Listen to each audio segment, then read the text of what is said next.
Have you guys not noticed how the dating game has changed? Have you not noticed how dusty these men are nowadays? Have anybody noticed how men now want you to prove yourself to them? They want you to earn them. How more men are talking about going 50-50. How more men are ghosting and not being men, not standing in their truth, not taking accountability of themselves. More men are lying, more men are cheating, more men are in pornography. Like, is it just me that's noticing it? Like, who here is noticing all the Build-A-Bears that are running around? It's almost like, for those of you who grew up in the 80s and you watched the movie The Gremlins, and you know what happened with the Gremlins. You notice how, like, you know, when you pour water on the gremlin, you know, when the water hit the gremlin, it was all sweet at first, okay? I mean, Gizmo was sweet. And then that water dropped, that one little drop of water dropped on Gizmo, and it was over. He produced these little little baby monsters, and they was wreaking havoc everywhere. And that's what happened. Like, men started off being men. Like, back in our granddaddy's days, they started off as being men. They wanted to provide. They wanted to protect. They wanted to commit. They wanted to get married. They knew how to court a woman. They took pride in being able to take care of a woman. But for some reason, somebody put a drop of water and took the most uncute. They took the most uncute, okay? The most uncute one. And basically the first woman that started chasing after him, you know, filling his head up, making him feel like he was something when he wasn't. And then he started telling his friends, like, this is the game. And then here we go. Okay. Now we got men that they want to be pretty too. And they want to be courted too. And they want to be earned too. And how, in this landmine of this dating trash that we're dealing with, how do you attract your romantic best friend? A man who is effed up.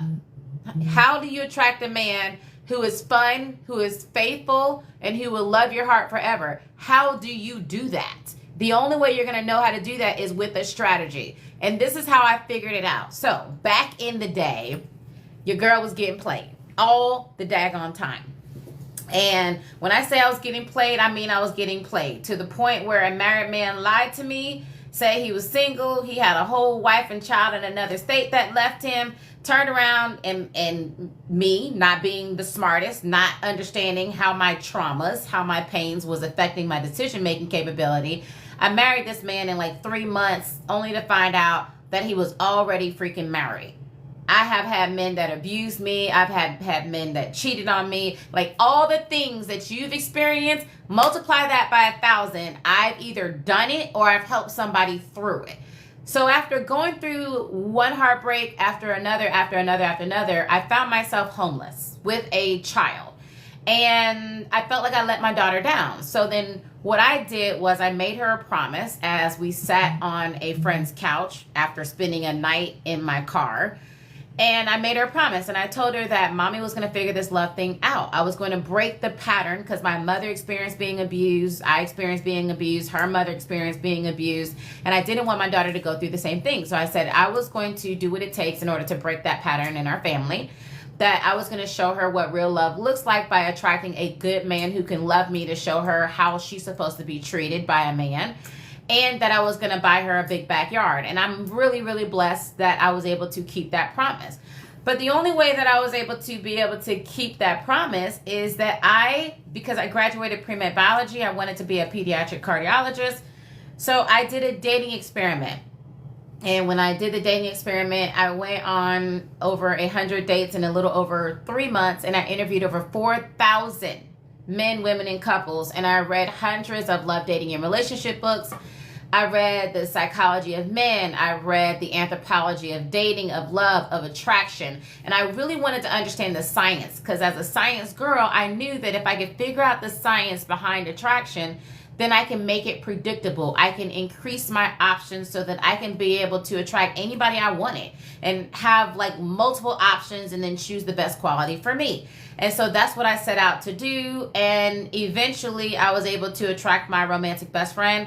Me and my husband have been married for 11 years, August the 30th this year. and he is my absolute bestest friend.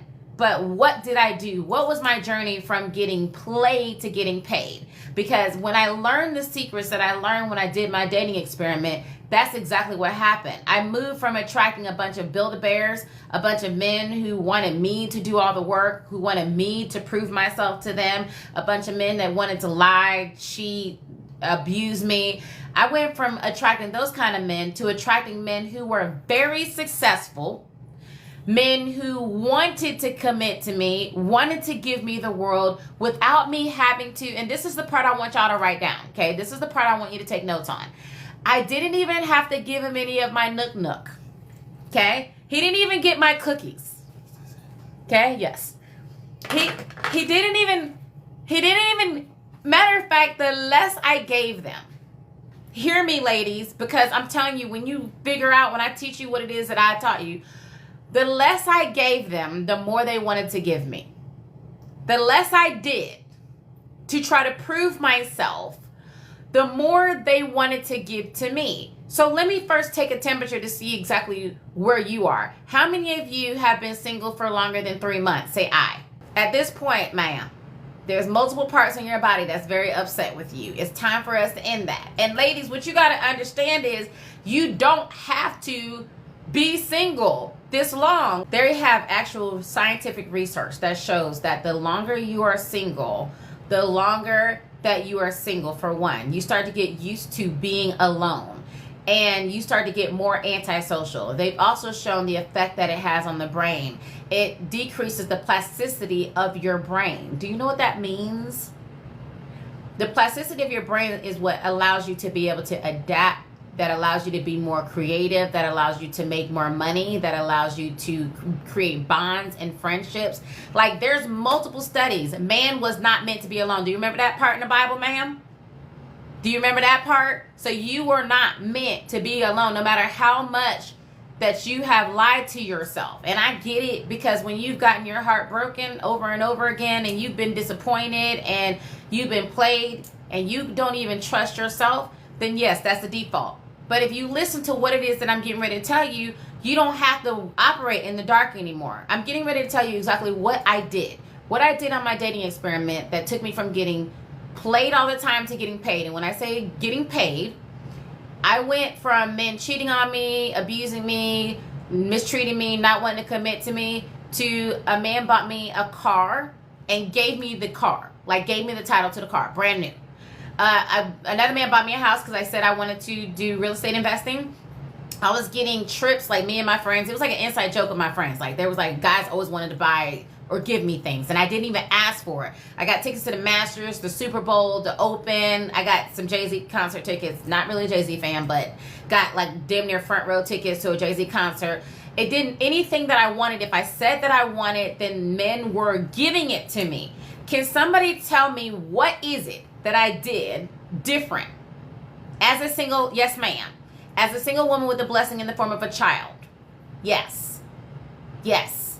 That's a lie that has been perpetuated, that because you are a single woman with a blessing in the form of a child, that men don't want you. But what's the difference? Somebody tell me, what is the difference? What did I do differently from when I was getting played, mistreated, ignored, not committed to, wasn't getting any dates, men were ghosting me? What was the difference? So I had so many great men that wanted to be with me, and what I did in order to attract them is I learned these things. First, I learned what his 6 needs are, and I mastered the top 2 needs. Every man has 6 human needs, and there's 2 primary needs that every man has. And when you identify those 2 primary needs, then it's golden, for real. Like, it's like pushing a button over and over again. Then I was able to identify his top 3 insecurities. Okay. So I was able to identify his top 3 insecurities. And then I was able to master my feminine energy. And I learned the art of seduction. But, and I'm just going to be completely transparent and honest with you.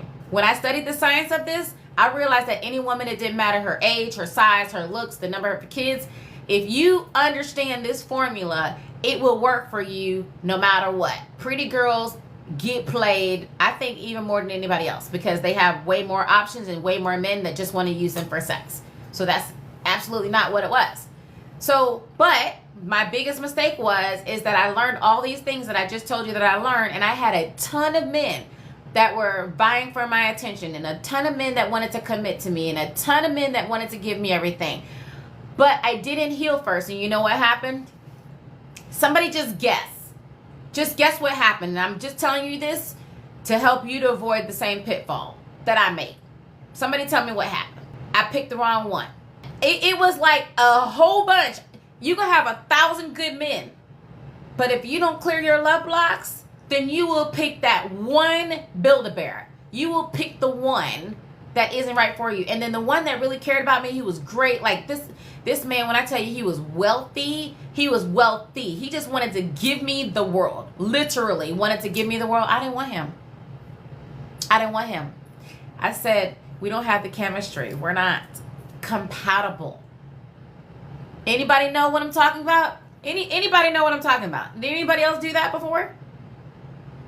Did anybody else do that? I'm the only one.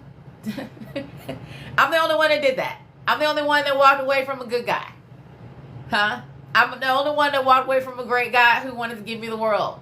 Because I said we wasn't compatible. The problem is that my nervous system wasn't regulated to receive healthy love. I was used to chaotic, traumatic love.